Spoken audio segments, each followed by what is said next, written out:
नमस्कार मित्रों, सुप्रभात। आज 22 जून सोमवार है और जैसा आप जानते हैं इन दिनों हमारी ज्ञान कणिका में जीना इसी का नाम है एपिसोड प्रसारित हो रहा है और उसके 30 एपिसोड प्रसारित हो चुके हैं। आज ये 31वां एपिसोड लेकर मैं प्रस्तुत हूँ। आज हमारे विशेष अतिथि हैं, आमंत्रित अतिथि हैं श्री धर्मचंद जी साहब जैन, जोधपुर। श्री धर्मचंद जी जैन साहब वो व्यक्ति हैं, वो शख्सियत है पोरवाल समाज की जिन्होंने अपना पूरा जीवन धर्म के प्रचार प्रसार में, धर्म को अपनाने में, जैन धर्म के प्रचार प्रसार में लगाया है। एक वो वरिष्ठ स्वाध्यायी हैं, अध्यापक हैं और यह जानकर आपको खुशी होगी कि वो हांगकांग में भी इस शिविर का आयोजन कर चुके हैं, वहाँ भी वो अपनी सेवाएं दे चुके हैं। उनके बारे में एक परिचय, वैसे बहुत प्रसिद्ध व्यक्ति है, वो सब जानते हैं, फिर भी यहाँ उनका परिचय देना मैं आवश्यक समझता हूँ। श्री धर्मचंद जी जैन साहब हमारे नाना जी लगते हैं। श्री फूलचंद जी जैन साहब श्यामपुरा वालों के सबसे छोटे सुपुत्र हैं। जैसा हम जानते हैं श्री फूलचंद जी साहब के 4 सुपुत्र और 1 सुपुत्री हैं। लगभग सभी लोग धर्म के प्रचार प्रसार में और अपनाने में लगे हुए। सबसे बड़े सुपुत्र आदरणीय मामा जी श्री हरकचंद जी जैन साहब है, जो इंदौर में रहते हैं। वो भी एक बहुत बड़े स्वाध्यायी हैं। धार्मिक गतिविधियों में उनका भी बहुत बड़ा योगदान है, नियमित स्वाध्यायी है वो। इसी प्रकार दूसरे श्री महावीर जी जैन साहब जो कोटा में रहते हैं, वो भी धार्मिक गतिविधियों में संलग्न हैं। तीसरे नंबर प्रकाश चंद्र जी प्राचार्य महोदय, जो जलगांव में लंबे समय रहे उनके, और वो प्राचार्य के रूप में उन्होंने कार्य किया और वर्तमान में वो जयपुर में है और निरंतर जैन धर्म के सेवा में लगे हुए हैं, प्रचार प्रसार में, स्वाध्याय में लगे हुए। वो सबसे छोटे सुपुत्र श्री धर्मचंद जी जैन साहब हैं, जो कि आज हमारे लेक्चर के लिए विशेष आमंत्रित अतिथि हैं। उनके बारे में थोड़ा सा बताना चाहूँगा कि वो 1962 में जन्मे और उनकी शिक्षा MA MEd है। इस प्रकार से वो सुशिक्षित हैं और वो 1978 से ही पर्युषण में स्वाध्याय की जो है सेवा दे रहे हैं। 37 वर्षों से, इतने लंबे समय से वो स्वाध्यायी सेवा कर रहे हैं। इसके बाद 1994 में वो हांगकांग में गए थे और वहाँ पर उन्होंने पर्युषण के अवसर पर अपनी सेवाएं दी थी स्वाध्यायी के रूप में। 1984 से 1990 तक वो स्वाध्याय संघ जोधपुर में अपनी सेवाएं कार्यालय में प्रदान कर रहे हैं। इसके अलावा वे 1990 से लेकर 2000 तक शासकीय सेवा में अध्यापक के रूप में भी 10 वर्षों तक कार्य कर चुके हैं। इसके बाद सन 2000 से लेकर वर्तमान निरंतर 20 वर्षों से, विगत 20 वर्षों से वो रजिस्ट्रार अखिल भारतीय श्री आध्यात्मिक शिक्षण बोर्ड के वो रजिस्ट्रार हैं और वरिष्ठ अध्यापक हैं। रत्न संघीय संत सतियों के अध्यापन में हमेशा सहयोगी के रूप में रहते हैं और शिविर संयोजक स्वाध्याय संघ जोधपुर में। इसके अलावा वरिष्ठ प्रशिक्षक, वरिष्ठ स्वाध्यायी, थोकड़ों कर्म सिद्धांत एवं तत्वज्ञान के विशेषज्ञ हैं, मधुर वक्ता हैं एवं मधुर गायक हैं। इसके अलावा उन्होंने शिक्षण बोर्ड की थोकड़ों की 1 से 12 तक की जो है विविध विषयों की कक्षा 1 से 12 तक की पुस्तकें उन्होंने तैयार की है। तो आज ऐसे हमारे वरिष्ठ स्वाध्यायी श्री धर्मचंद जी जैन साहब को मेरे निवेदन को स्वीकार कर वो उपस्थित हुए हैं। तो उनका जो है आज का जो विषय है उन्होंने लिया है वो है एक श्रावक के नित्य करने योग्य कार्य। उन्होंने 6 आवश्यक कार्यों को जो प्रत्येक श्रावक को प्रतिदिन करना चाहिए, उस संबंध में अपना व्याख्यान दिया है। आशा है बहुत इस महत्वपूर्ण व्याख्यान को हमारे सभी सदस्य सुनकर लाभ उठाएंगे। तो लीजिए, मैं प्रस्तुत कर रहा हूँ श्री धर्मचंद जी जैन साहब, जोधपुर। धन्यवाद। जय जिनेन्द्र। सभी को सादर जय जिनेन्द्र। ज्ञान कणिका के प्रमुख संचालक प्रोफेसर विमल जी के विशेष आग्रह से आज मुझे भी यहाँ पर अपनी बात कहने का अवसर मिला है। इसके लिए मैं प्रोफेसर विमल जी के प्रति हार्दिक आभार और कृतज्ञता ज्ञापित करता हूँ। व्यक्ति के जीवन में सद्गुणों का विकास होना चाहिए। कुछ न कुछ ऐसे कार्य जीवन में होने चाहिए जिससे वह अपना व्यक्तित्व विकास निरंतर करता चला जाए। संस्कृत में एक श्लोक मिलता है कि सद्गृहस्थ को प्रतिदिन क्या करना चाहिए।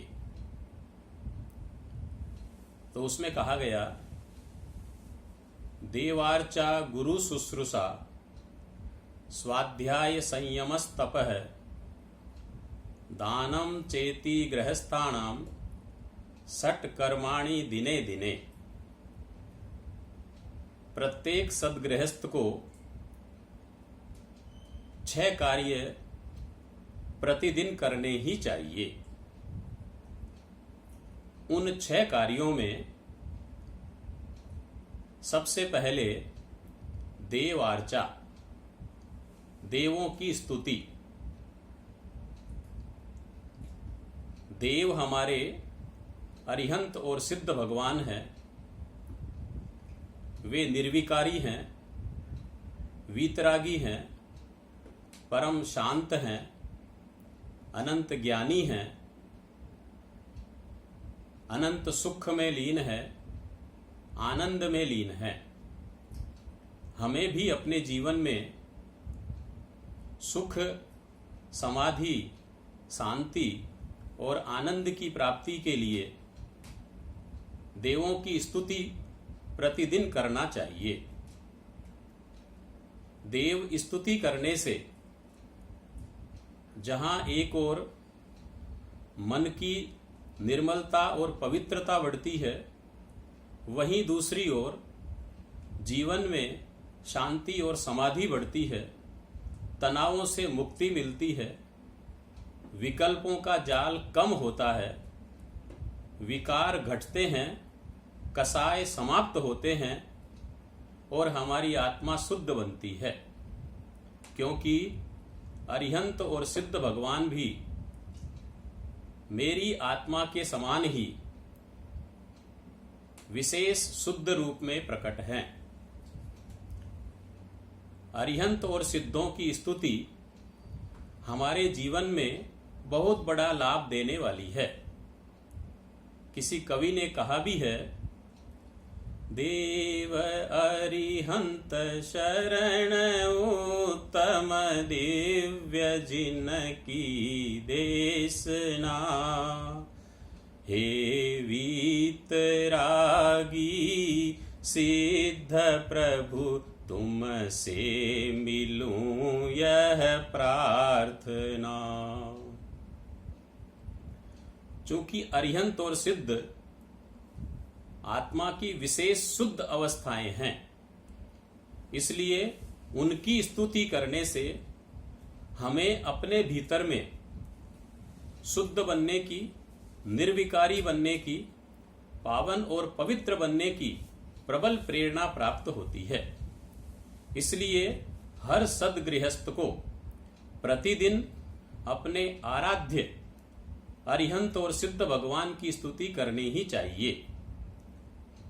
जो अन्य धर्मों को मानने वाले हैं, उनको भी अपने अपने आराध्य देवों की स्तुति प्रतिदिन करने से उन्हें भी महान लाभ की प्राप्ति होती है। दूसरा करणीय कार्य है गुरु शुश्रूषा,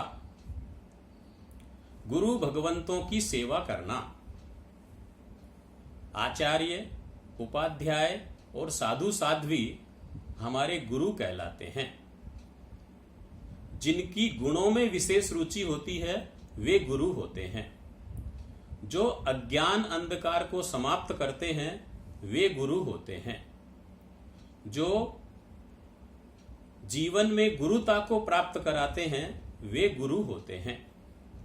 उन गुरु की शुश्रूषा करना, सेवा करना। कैसे सेवा करना? मन से, वचन से, काया से, जिसे पर्युपासना भी कहा जाता है। मन से सेवा करना अर्थात एकाग्र चित्त होकर के स्थिर बनकर के गुरु भगवंतों की वाणी को उपदेश को सुनना, उनके द्वारा कही गई बात को अंतर मन से स्वीकार करना और उनके द्वारा दी गई आज्ञाओं का जीवन में पालन करना। तो मन से, वचन से और काया से, तीनों से हमें गुरु भगवंतों की सेवा शुश्रूषा का लाभ प्रतिदिन लेना चाहिए। इससे हमारे संस्कार शुद्ध होते हैं, हमारे जीवन में प्रगति होती है, बौद्धिक विकास होता है, आध्यात्मिक उन्नति होती है और सदाचरण की प्रबल प्रेरणा प्राप्त होती है। तीसरी जो बात है, करणीय जो कार्य है, स्वाध्याय, स्वयं का अध्ययन, अपने आप का अध्ययन, अपने आप का अध्ययन, अपनी आत्मा का अध्ययन, अपनी आत्मा से परिचय पाना कि मेरी आत्मा चार गतियों में क्यों भटक रही है, क्यों मुझे दुख प्राप्त हो रहा है, मैं कैसे दुखों को समाप्त कर सकता हूं, मेरा स्वरूप क्या है, मुझे क्या करना है, क्या नहीं करना है। इस प्रकार का सम्यक बोध प्राप्त करने के लिए जिनवाणी का सहारा लेना, आगम पढ़ना, सत साहित्य पढ़ना, अपने आप का अध्ययन करना, ये स्वाध्याय कहलाता है। चौथा जो करणीय कार्य है, संयम। जीवन में मर्यादित जीवन जीने का बहुत बड़ा महत्व है।